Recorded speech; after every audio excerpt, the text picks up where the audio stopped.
অনেকদিন থেকে না এই মাটি কটা ফেলা দিয়েছিল বলে তাই জন্য পরশু দিন থেকে ভেঙে গেছে একদম। কি করে হলো এটা? মাটির গাড়ি বয়ে বয়ে এরকম হয়েছে।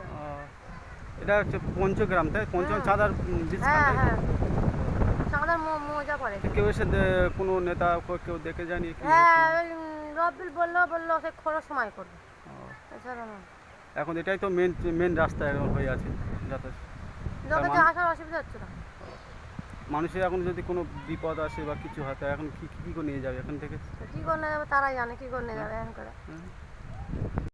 বললে ভালো করে তোলো, তুলে আর হাতে পেরিয়ে দাও।